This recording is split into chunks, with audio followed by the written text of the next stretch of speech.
முதல்வரே இதில் தீவிரம் காட்டும் போது சரியா செயல்படாமல் இருந்தால் திராவிட முன்னேற்ற கழகம் எங்கள் கூட்டணி கட்சியாக இருந்தாலும் பல நிலைகளிலே நாங்கள் இளைய பெருமாளும் டாக்டர் ராமதாசும் போட்ட ஒப்பந்தம் தான் இன்று வரையில் வன்னியர்களுக்கும் தலித் மக்களுக்கும் சண்டையில்லாத ஒரு நிலையை உருவாக்கியிருக்கிறது. அந்த இளைய பெருமாளுடைய விழாவுக்கு போய்விட்டு ராமதாஸை சந்திப்பதுதான் சரியாக இருக்கும் எண்ணிதான் அவர் போயிருக்கிறார். இதுல அரசியல் இல்லை. ஆனா அந்த மக்களிடம், அதாவது குறிப்பாக அவர் சார்ந்த மக்களிடம் செல்வாக்கோடு இருக்கிறார். அது மாத்திரம் இல்லை, தலித் மக்களிடத்திலும் அமைதியை உருவாக்கினார் என்ற எண்ணம் அந்த மக்களிடத்திலும் இருக்கிறதை நான் பார்த்திருக்கிறேன். ஆகவே அது போன்ற நிலையில் அந்த வரும் வழியில் அவர் வீடு இருக்கிற காரணத்தினால் போய் பார்த்து விட்டு வந்தது தவறில்லை. ஒருவேளை அந்த வீட்டில் அன்புமணி ராமதாஸ் இருந்திருந்தால் அவரையும் சந்தித்திருப்பார் தமிழ்நாடு காங்கிரஸ் கமிட்டி தலைவர். எங்களுக்கு இன்னும் எதுவும் இது இல்லைங்க. கூட்டணி என்பது அந்த தேர்தல் நேரத்தில் தான். மற்ற நேரங்களில் எல்லா இயக்கத்தினரும் நம்முடைய நண்பர்கள், அவர்களை சென்று சந்திப்பதில். ஏனென்றால்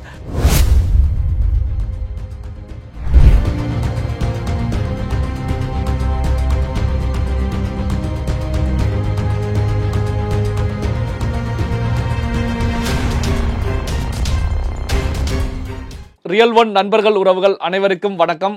பல்வேறு முக்கியமான தகவல்கள் செய்திகளை நம்முடைய உறவுகளுடன் பகிர்ந்து கொள்ள இணைந்திருப்பவர் காங்கிரஸ் கட்சியுடைய தமிழக துணைத் தலைவர் பொன் கிருஷ்ணமூர்த்தி அவர்கள். வணக்கம் சார்.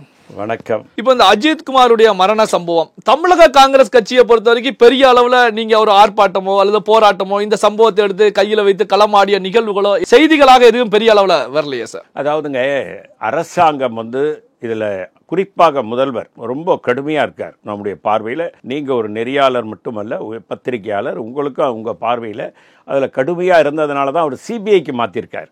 எந்த மாநிலத்தினுடைய முதலமைச்சரும் சிபிஐக்கு அவ்வளோ சுலபமாக வழக்க மாற்றிடுவாங்க. ஏன்னா கையால் ஆகாத மாநில அரசாங்கம் சொல்லிடுவாங்க. ஆனால் அதையும் தைரியமாக மாற்றிருக்கிறார் என்று சொன்னால் இதில் அவர் தீவிரம் காட்டுகிறார் என்பதிலே நன்றாக புரிகிறது. ஆகவே முதல்வரே இதில் தீவிரம் காட்டும் போது அதுக்கு போராட்டம் தேவையில்லை. அதுதான் எங்களுடைய கருத்து. ஆகவே அதில் சரியாக செயல்படாமல் இருந்தால் திராவிட முன்னேற்ற கழகம் எங்கள் கூட்டணி கட்சியாக இருந்தாலும் பல நிலைகளிலே நாங்கள் போராட்டம் நடத்திருக்கிறோம். பல நிகழ்ச்சிகள் தவறாக நடக்கும் போது அதை சுட்டிக்காட்டி போராட்டம் நடத்தி கம்யூனிஸ்ட் இயக்கத்தோடு மேடையிலே ஏறி பேசியிருக்கிறோம். அதாவது தவறு இருந்தால் சுட்டிக்காட்டி. ஆகவே இதுல முதல்வர் சரியாக செயல்பட்டிருக்கிறார்.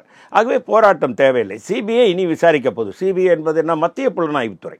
இனி மத்திய அரசாங்கத்து கையிலேயே முதல்வர் கொடுத்துட்டாரு. நீங்க பாருங்க, குற்றவாளி காவல்துறையில் அவ்வளவு பெரிய பதவியில் இருந்தாலும் நீங்க நடவடிக்கை எடுங்கன்னு தான் அதுக்கு அர்த்தம். அதுக்கப்புறம் போராட்டம் தேவையில்லைன்றது தான் என்னுடைய கருத்து. இப்போ கடந்த காலத்தை எடுத்துக்கிட்டா முதல்வர் ஸ்டாலின் அவர்களை பொறுத்த வரைக்கும் சிபிஐ மத்திய அரசாங்கத்துடைய கட்டுப்பாட்டில் இருக்கிறதுனால எனக்கு நம்பிக்கை இல்லை அப்படிங்கிற கருத்துக்களையும் முன் வச்சிருக்காங்க. ஆமா, இப்போ இந்த விஷயத்தை பொறுத்த வரைக்கும் சிபிஐக்கு கொடுத்திருக்காங்க. இதை எப்படி புரிந்து கொள்வது? இல்லை, திரு ஸ்டாலின் அவர்கள் அது மாதிரி சொன்ன மாதிரி இல்லை. முதல்வர் அம்மையார் ஜெயலலிதா தான் சிபிஐனா வானத்திலிருந்து குதிக்கலன்னு சொன்னது. இவர் அந்த மாதிரிலாம் சொல்லலை. ஆனா விமர்சனங்களா முன் வச்சிருக்காங்க. விமர்சனங்கள் வைக்கலாம். விமர்சனங்கள் இல்லாத அரசியல் இயக்கங்கள் இருக்க முடியாதுங்க. ஒரு ஆட்சின்னா அதுக்கு விமர்சனம் நிச்சயமா இருக்கணும். விமர்சனங்கள் இல்லாமல் இருந்தால் அந்த ஆட்சி நல்ல ஆட்சின்னே நான் சொல்ல மாட்டேன். ஏன்னா நேரு பிரைம் மினிஸ்டராக இருக்கும்போது வாஜ்பாய் எழுந்து கடுமையான குற்றச்சாட்டுகளை சொல்லுவாங்க. காங்கிரஸ் உறுப்பினர்கள் எழுந்து வாஜ்பாயை உட்காருன்னு சொல்லும்போது நேரு எழுந்து காங்கிரஸ் உறுப்பினர் ஒரே உத்தரவு போடுவார், அவர் எல்லாவற்றையும் பேசட்டும், பதில் நான் சொல்கிறேன், நீங்கள் யாரும் குறுக்கிடக்கூடாதுன்னு. அவர் என்ன பண்ணுவார், அவருடைய பேச்சு வாக்கில் எங்கெங்கே தவறு நடந்தோ சொன்னால் அதெல்லாம் அரசாங்கம் திருத்திக்க முடியும்னு. அதனால் விமர்சனங்கள் வர வேண்டும், விமர்சனங்கள் வரவேற்கப்பட வேண்டும், விமர்சனங்களை நாம் ஏற்றுக்கொள்ள வேண்டும். ஆட்சியாளர்களும் பதவியில் இருப்பவர்களும் அதிகாரத்தில் இருப்பவர்களும் விமர்சனங்களை வரவேற்க வேண்டும். விமர்சனங்கள் சொல்லுபவர்கள் சொல்லட்டும், அதை ஏற்றுக்கொண்டு சரிப்படுத்த வேண்டியது அரசாங்கத்தினுடைய கடமை. பாமகவில் அன்புமணி ராமதாஸ் அவர்கள் தமிழக காங்கிரஸ் கட்சியுடைய தலைவர் மீது விமர்சனத்தை முன்வைக்கிறாங்க. பாமகவில் எனக்கும் என்னுடைய தந்தைக்கும் ஏற்பட்டிருக்கக்கூடிய பிரச்சனை இல்லை, செல்வ பெருந்தகை அவர்களுக்கு என்ன அக்கறை, என்ன காரணத்துக்காக என்னுடைய தந்தையை போய் சந்திக்கணும் அப்படிங்கிற கேள்விகளை முன்வைக்கிறாங்க. இதை எப்படி பார்ப்பது? அதாவதுங்க, தமிழகத்தில் ஒரு இயக்கத்தினுடைய தலைவர் மரியாதைக்குரிய டாக்டர் ராமதாஸ் அவர்கள், அவங்க கடலூரில் இளைய பெருமாள் என்றால் ஒரு பெரிய டாக்டர் அம்பேத்கர், அன்னை மரகதம் சந்திரசேகர், அந்த வரிசையில் இளைய பெருமாள் அவர்கள் மிகப்பெரிய தலைவர். அந்த நேரு காலத்தில் இளைய பெருமாள் கமிஷன் என்று ஒன்று அமைத்தது தான் இன்றைக்கும் அந்த விளிம்பு நிலை மக்களுடைய வாழ்வுக்கு ஏற்றம் தந்து கொண்டிருக்கிறது. இளைய பெருமாளும் டாக்டர் ராமதாசும் போட்ட ஒப்பந்தம் தான் இன்று வரையில் வன்னியர்களுக்கும் தலித் மக்களுக்கும் சண்டையில்லாத ஒரு நிலையை உருவாக்கியிருக்கிறது. அந்த இளைய பெருமாளுடைய விழாவுக்கு போய்விட்டு ராமதாஸை சந்திப்பது தான் சரியாக இருக்கும் எண்ணிதான் அவர் போயிருக்கிறார். இதில் அரசியல் இல்லை. ஆனால் அரசியல் பேசியிருந்தாலும் தவறு இல்லை. இரண்டு அரசியல் தலைவர்கள் சந்திக்கும் போது அரசியல் பேசாமல் எப்படி இருக்க முடியும்? நீங்கள் நல்லா சொல்லுங்கள். அவங்க நண்பர்கள் கிடையாது. அவர் ஒரு கட்சிக்கு தலைவர், இவர் ஒரு கட்சிக்கு தலைவர். ரெண்டு பேரும் உங்கள் கட்சி எப்படி இருக்குன்னு கேட்பாங்க, அவங்க கட்சி எப்படி இருக்குன்னு கேட்பாங்க. எங்கள் கட்சியில் கூட்டணியில் இருந்தவர் தான் டாக்டர் ராமதாஸ். 2004 திராவிட முன்னேற்ற கழகம், டாக்டர் ராமதாஸ் பாட்டாளி மக்கள் கட்சியெல்லாம் காங்கிரஸில் கூட்டணியில் இருந்தது. அப்படி கூட்டணியில் இருக்கும்போது தான் மரியாதைக்குரிய அன்புமணி ராமதாஸ் அவர்கள் சுகாதாரத்துறை அமைச்சராக காங்கிரஸ் அமைச்சரவையில் இருந்திருக்கிறார். டாக்டர் மன்மோகன் சிங்குடைய அமைச்சரவையிலே கேபினெட் மினிஸ்டரே கொடுத்தோம். அப்படி ஒரு உறவோடு இருந்த நாங்கள், காங்கிரஸ் இயக்கத்தை சேர்ந்த தலைவர் அவர்கள் ஒரு மூத்த தலைவரை போய் சந்திப்பது வரும் வழி. அது கூட நான் என்ன சொல்கிறேன், தேடி போய் பார்க்கல. இளைய பெருமாளும் ராமதாஸ் அவர்களும் உண்டாக்கிய உடன்படிக்கை மகா பிரசித்தி பெற்ற தமிழ்நாட்டில் ஒரு வரலாற்று சிறப்புமிக்க உடன்படிக்கை. அதை உருவாக்கியவர் மறைந்து விட்டார். உருவாக்க பயன்பட்டு கூடவே இருந்து பண்ணியவர் இருக்கிறார். அவரை பார்த்து விட்டு போகலாம். அப்போதாங்க இளைய பெருமானுடைய ஆன்மா கூட சாந்தி அடையும்.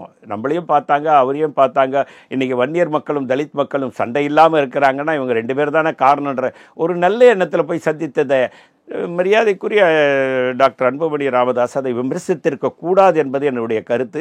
அதை பெருந்தன்மையாக பார்க்க வேண்டும் என்பது தான் என்னுடைய கருத்து. ஏன் அப்படி விமர்சித்தார் என்று எனக்கு தெரியவில்லை. அது தவறு என்று நான் கூற விரும்புகிறேன். இப்போ அன்புமணி ராமதாஸ் அவர்கள் சுட்டி காட்டுவது என்னன்னா, இப்படி ஒரு மோதல் சம்பவம் உச்சகட்டத்தில் எனக்கும் என்னுடைய தந்தைக்கும் இருந்துகிட்டு இருக்கக்கூடிய சூழ்நிலையில் தான் முதல் முறையாக தமிழக காங்கிரஸ் கட்சியுடைய தலைவராக வந்த செல்வ பெருந்தகை அவர்கள் முதல் முறையாக போய் சந்திக்கிறாங்க அப்படிங்கிற கருத்துக்களை முன்வைக்கிறாங்க. இதற்கு முந்தைய நிலையில எந்த ஒரு காலத்திலையும் செல்வ பெருந்தகை அவர்கள் ராமதாஸை சென்று சந்திக்கல. இப்போ சந்திக்கிறாங்க அப்படின்னா இது அரசியல் காரணங்கள் தான் அப்படிங்கிற கருத்துக்களை முன்வைக்கிறாங்க. இது மட்டுமல்லாமல் ராமதாஸை சுற்றி 3 முக்கியமான சதிகாரர்கள் இருக்கிறார்கள் அப்படிங்கிற கருத்துக்களையும் முன்வைக்கிறாங்க. இதை எப்படி சார்? 3 சதிகாரர்கள் என்பது அவருடைய உட்கட்சி பிரச்சனை.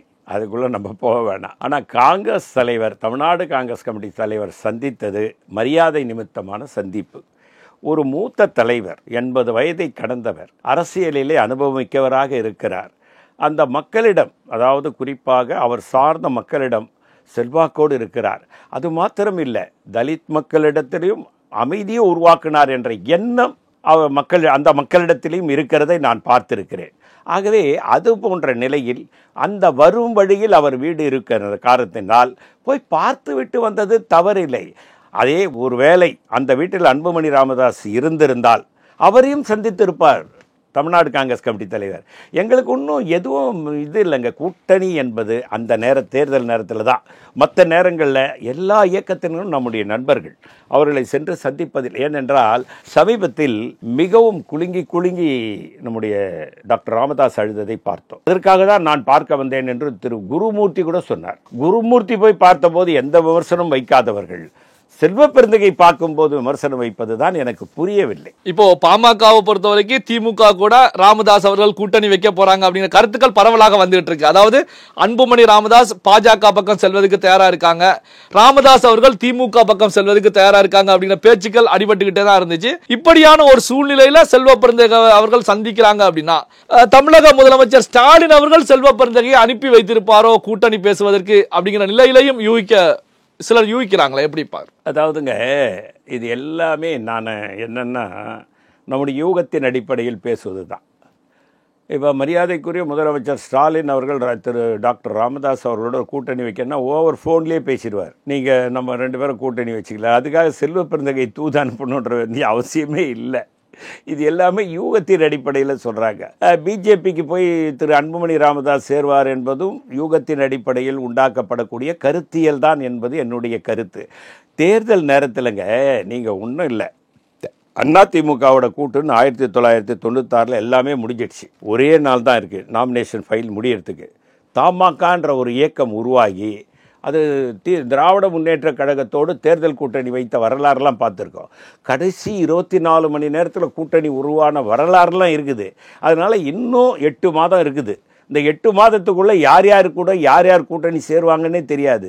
அதனால் திரு அன்புமணி ராமதாஸ் பிஜேபியோட போகிறாரு, டாக்டர் ராமதாஸ் அவர்கள் திமுகவோட வராரு என்பதெல்லாம் அந்த தேர்தல் நேரத்திற்கு 24 மணி நேரத்தில் கூட எதுவும் நடக்கலாம் என்ற காரணத்தினால் அரசியலில் எதுவும் நடக்கலாம். ஆகவே இப்போதே யூகத்தின் அடிப்படையில் நாம் இதை விவாதிக்க வேண்டாம் என்று நான் நினைக்கிறேன். பல்வேறு முக்கியமான தகவல்கள், செய்திகளை நம்முடைய உறவுகளுடன் பகிர்ந்து கொண்டதற்கு நன்றி சார். நன்றி, வணக்கம்.